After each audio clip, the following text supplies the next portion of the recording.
Shalom saudara-saudaraku yang diberkati Yesus Kristus. Salam sukacita. Senang sekali kembali kita boleh bersama-sama menyiapkan waktu yang spesial ini untuk datang merenungkan kebenaran firman Tuhan. Judul renungan kita hari ini ialah Pertolongan dari Roh Kudus.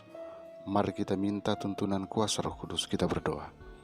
Bapa di sorga, kami membutuhkan kuasa Roh Kudus-Mu untuk menerangi pikiran kami, sehingga kami boleh memahami akan firman yang akan kami renungkan. Tuhan tolong bersama-sama dengan semua anak-anak Tuhan yang sedang mendengarkan channel ini. Terima kasih karena janji-Mu pasti bagi kami. Dalam nama Yesus, amin. Ayat inti kita hari ini diambil dari Kisah Para Rasul 1 ayat yang kelima. Firman Tuhan berkata, sebab Yohanes membaptis dengan air, tetapi tidak lama lagi kamu akan dibaptis dengan Roh Kudus. Saudaraku, pengorbanan Kristus untuk kepentingan manusia adalah lengkap dan sempurna. Syarat pendamaian telah dipenuhi. Pekerjaan untuk mana ia datang ke dalam dunia ini telah dilaksanakan. Ia telah memenangkan kerajaan itu. Ia telah merebutnya dari iblis dan telah menjadi wali segala perkara. Tidak lama sebelum meninggalkan murid-muridnya, Kristus sekali lagi menjelaskan keadaan kerajaannya. Ia mengingatkan kepada mereka perkara-perkara yang pernah dikatakannya dulu mengenai hal itu. Ia menjelaskan bahwa bukanlah maksudnya untuk mendirikan dalam dunia ini kerajaan sementara. Ia tidak ditunjuk untuk memerintah sebagai raja dunia di atas takhta Daud. Bila murid-murid bertanya kepadanya, Tuhan, maukah engkau pada masa ini memulihkan kerajaan bagi Israel? Jawabnya, engkau tidak perlu mengetahui masa dan waktu yang ditetapkan Bapa sendiri menurut kuasanya. Kisah 1 ayat 6 dan 7. Tidaklah perlu bagi mereka untuk melihat lebih jauh daripada kenyataan yang telah diadakannya untuk dilihat oleh mereka. Pekerjaan mereka adalah untuk memasyurkan pekabaran Injil.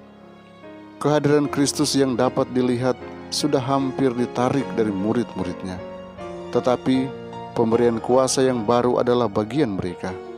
Roh Kudus harus dikaruniakan dalam kepenuhannya, memeteraikan dia untuk pekerjaannya. Dan aku, kata Juru Selamat, akan mengirim kepadamu apa yang dijanjikan Bapakku. Tetapi kamu harus tinggal di dalam kota ini sampai kamu diperlengkapi dengan kekuasaan dari tempat tinggi.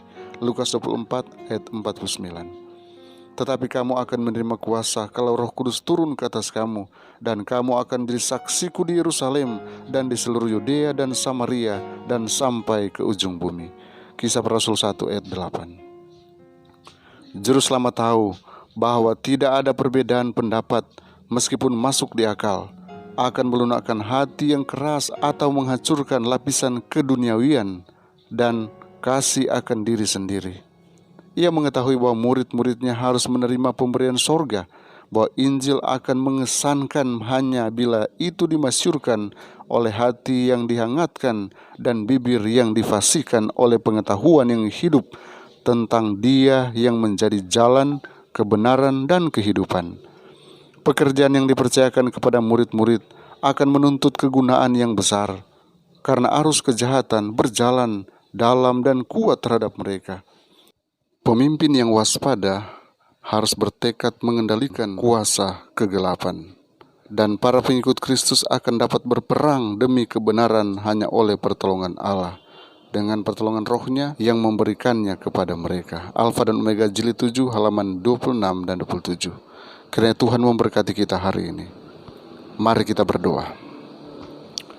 Bapa di sorga, terima kasih untuk kasih karunia-Mu dan damai sejahtera-Mu yang nyata bagi kami, sehingga saat ini kami boleh diberikan waktu untuk merenungkan kebenaran firman-Mu, yang kiranya boleh memberikan kekuatan iman bagi kami, mengarahkan kami untuk senantiasa berada di dalam kendali Kristus. Kami akan dihindarkan dari hal tidak kami inginkan, dan kuasa kegelapan tidak akan mengendalikan kami. Tuhan Yesus berkati umat-umat Tuhan. Bukakan tingkat-tingkat langit dan curahkan berkat-berkat sampai berkelimpahan. Apapun yang mereka tekuni, apapun yang akan mereka kerjakan, akan selalu berhasil. lindungi, jauhkan dari kecelakaan, mara bahaya, sakit penyakit yang mudah berlaku bagi kami. Karena hamba datang menyerahkan kehidupan anak-anak Tuhan hanya dalam nama Yesus, Tuhan dan Juru Selamat kami. Amin.